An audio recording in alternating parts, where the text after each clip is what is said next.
Praise the Lord, Hallelujah. बयनिसिमबो आङो बे 2025नि गोदान बोसोरनि गोजोननाय हरबाय लोगोफोर आंनि बिदा फंबाय बिब' बिनानावफोर बयनिसिमबो गोजोनथोंसै दिनै गाबोन बोथोरा जोबोद गिथावथाव बोथोर फैबाय जों इसोरनि बाथ्रायाव गाव गावखौ दोननि इसोरनि हुकुमफोरखौ मोजांसिनै फालिनानै जोङो इसोरनि रायजोआव जों आवगायलांनि लोगोफोर मानोना बोथोरा गाज्रि जोंनि एफिसियान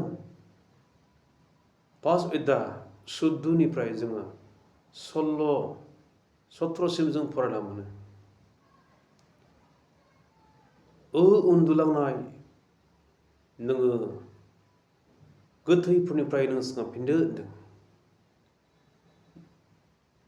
अब्ला ख्रिस्ट'आ नोंनो स्रांखौ होगोन उन्दुलांनाय नोङो सिरोमनानै गोथैफोरनिफ्राय सिखांदो अब्ला ख्रिस्ट'आ नोंनो स्रांखौ होगोन होननानै बुंदों दा बे केवल एफिसिया मण्डलिखौल' बुंदों बे नङा जों बयखौ बुंदों लोगोफोर दा बेनिखायनो जोंनि जिउफ्रा इसोरजों जेब्लायबो नांथाबनानै थानायनि बे समाव फैबाय आरो बुंदों बोथोरा गाज्रिखाय खाबुखौ बायनानै ला होनदों बोथोरा बिमायनो गाज्रि बेनिखायनो खाबुखौ बायनानै लानो जों हादोंनो हायाखै बे एसेग्राब गोब्राबथार बे गिलु बालु बोथोराव जों खाबुखौ बायनानै लानो हादोंनो हायाखै एबा जों बेनो बा खाबुखौ बायनानै लानाय जाहैबाय जों इसोरनि थाखायहाय जोंनि गोसोआवहाय फोरबोखौ बाख्नायनो थाखाय प्रार्थना खालामनो थाखाय बाइबेलखौ ध्यान खालामनो थाखाय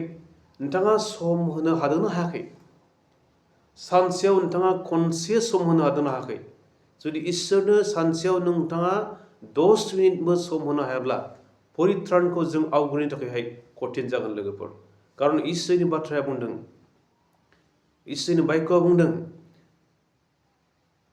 बोथोरा गाज्रिखाय खाबुखौ बायनानै ला आरो नोंसोर बबे लामाजों थाबायदों नोंसोरो सान होनदों आरो जिउजों सुफुंजा होनदों द्राखा बिदैफोरजों दाफे लोंनाय जानायजों थाखा फैसाफोरनि लालसफोरजों मोदोमनि हाबिलासफोरजों नोंसोर दाफे दा गोग्लै होननानै बुंदों आरो जिउजों गोथार जिउजों जोंखौ सुफुंजानो थिनदों बेनिखायनो जोंनि गोसोआ इसोरखौ खुलुमनो हाग्रा जोंनि बिदि जानांगौ आरो सोरगोआव जों हाबनोब्ला इसोरनि बाथ्रा जोंनि गोसोफ्राव लागारबो बुंजासे जों आत्माजों परिपुर्ण जाथारनांगोन लोगोफोर कलसियानि 3 16 जों बेबायदि फरायला मोनो लोगोफोर फराय बेयाव बेबायदि बुंदों जोंनि गेजेराव इसोरनि गाहाम बाथ्राफ्रा जोंनि गेजेराव एबा जोंनि गोसोआव जोंनि न'खरफ्राव इसोरनि गाहाम बाथ्राफ्रा अननायनि रावफ्रा इसोरनि बोसोनफ्रा आग्लाय बिग्लाय थाथारनांगोन होनदों उसिग्लायजासे जों गुबुनफोरनो सोरनोबा होनो खोन्थानो हाजासिमनि बोथोरा गाज्रि लोगोफोर बेखायनो जों जेखौ मोनबाय जों बासाय जाबाय होननानै जों एलिह' खालामनायनि सम नंला जोङो प्रार्थनाजों जिउ खांनायनि सम नाय आमेरिकानि घटनाफ्रा जोबोद गिलु बालु आं आमेरिकानि घटनाखौ गोसोखांदों केलिफर्नियानि घटनाया एसेग्राब सदम गमरा बायदि जाबाय जों जोबोद दुखु खालामदों बयबो दुखु खालामबाय बे केलिफर्नियानि जे अर खामनाया बिमायनो गिलु बालु आं बिनि सोमोन्दै मालाखिनिफ्राय मोनसे फरायना होनि दे नोंथांमोननिसिम मालाखिनि 4 अध्याय 1 पदखौ फरायनि बेयाव बेबायदि बुंदों आं बेखौ बेजों गोरोबनाय मोनदों बेयाव बेबायदि बुंदों मानोना नाय अगदाबनि समान होनदों दै मानोना नाय अगदाबनि समान खामनानै दुंनाय दिना फैगौ अब्ला बयबो दुगाफोर आरो दुस्थ मावग्राफ्रा जिगाबनि समान जागोन आरो बि फैगोन दिनाव बिसोरो सावगार जागोन बे बेगोनफोरनि फोरबोनि रायथिनाय बे दिनाव बिसोरनि बिलाइ रोदा एबा दालाइ जेबो थाबावनाय नङा होनदों लोगोफोर बिसोरनि रोदा दालाइ बिलाइफ्रा जेबो थाबावनाय नङा होनदों बे समाव सोर नस्थ' जागोन होनदों जायफ्रानोखि दुगाफोर दुष्ट मावग्राफोर इसोरनि बेरेखा मावग्राफोर बिसोरखौ संहार खालामगोन सावगारजोबगोन होनदों। जिगाब गोरानखौ जेरै बाथा गोरान जिगाब गोरानखौ जेरै सावब्ला गिलु बालु अर सालिफ्रा जोंदावो दुगाफोरखौ बिसोरनि धोन सम्पतिफोरखौ बिसोरनि थासारिखौ बेबायदिनो खामगोन होननानै बुंदों। अगदाबनि समान दुंनाय मुगाया दिना फैगौ होनदों। बे समाव दुगाफोरखौ दुष्ट मावग्राफोर इसोरनि बेरेखाफोरखौ इसोरा गावनि रागजों ओरैबायदि साजाय होगोन। बे दिनखौ जों दिनै नुबाय आमेरिका हादोरनि जे केलिफर्नियायाव मा जादों। बयबो हाजार हाजार मानसिफोर मेगनाव मोदै फुसरनानै फोरबुनियाव प्रार्थना खालामबाय। सदम गमराव जेरै जादोंमोन बेबायदि जाबाय। नाथाय सदम गमरानि बायदि जादोंब्लाबो सदम गमरायावथ' सासेबो बासियाखै। लटनि न'खरनि अनगायै बाखि रावबो बासियाखै। नाथाय बे केलिफर्नियानि जाबाय इसोरा गोसो सोलायनायनि मोनसे खाबु होदों। गोसो सोलायनानै बिसोरो ख्रिस्टनियाव गोदान जिउ खांनो बिसोरखौ रिपेन्ट जानो फिननो थाखाय बिसोरखौ रिभाइवेल जाफिननो थाखाय आफा इसोरा बिसोरनो मोनसे खाबुखौ होबाय। लोगोफोर केलिफर्नियायावल' जादों बे नङा। जोंनि इण्डियायावबो गिलु बालु फैनो हागौ।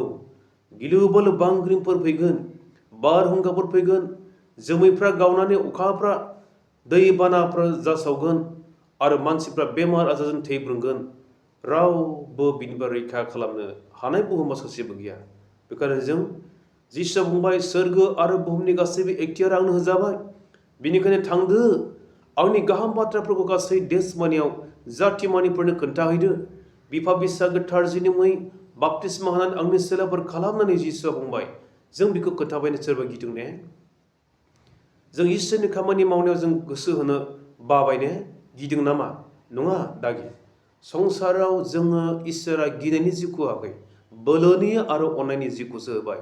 जों बयबो सोरगोआव थांनो हास्थायदोंब्ला बै जों गोख्रों जानि, जोंनो स्ट्रं जानि, प्रार्थना खालामि, जिउआव सिरोमनानै जों गुबुनफोरखौ सहाय खालामनि, फोथायनायजों बिश्वासजों जों गेदेर इसोरनि रायजोआव सोरगोनि जोबनो गैयै रायजोआव जों सहैनो हानाय बायदि बे मुगाया गिलु बालु बोथोरनि दिन, जोबनायनि मुगा, इसोरनि रागनि सफैनायनि रागजों साजायजानायनि मोनसे बे बोथोर। बेखायनो बयनिसिमबो बे मोनाबिलि समाव आङो दसे सम बे गाहाम खौरां नोंथांमोननिसिम फोरमायबाय। प्रभु जिसु ख्रिस्टनि अननाया साफ्रोमजोंबो थाथोंसै। जोङो पापफोरखौ मुगैनानै इसोरनि गाहामफोरखौ जोङो मावनो, इसोरखौ मान होनायाव जों जेब्लायबो सिगां जानो आवगायनो हानायनि जों साफ्रोमखौबो गोथार जिउआ दैदेनथोंसै। जों बयनिबो न'खरफोरखौ आफा इसोरा सहाय खालामथोंसै। आङो नोंथांमोननिसिम बे फंनैसो मेसेजखौ होनानै दोनबाय। बे 2025 जोबोद खाथारनाक दिन, गिथाव बाथाव दिन। जों बयबो आरजजों इसोरखौ हामबायनि प्रार्थना खालामनो जों नाजानि। जिसु ख्रिस्टनि फैगोनखौ जों नेनानै थानि, थाम थिम जाना जों लामा नायनि। मानोना बे फैब्ला फोथायग्रा साफ्रोमखौ बे लांगोन। धन्यबाद, हामबायसै। जिसुनि मुङै आमेन। प्रेज द लर्ड, हालेलुया।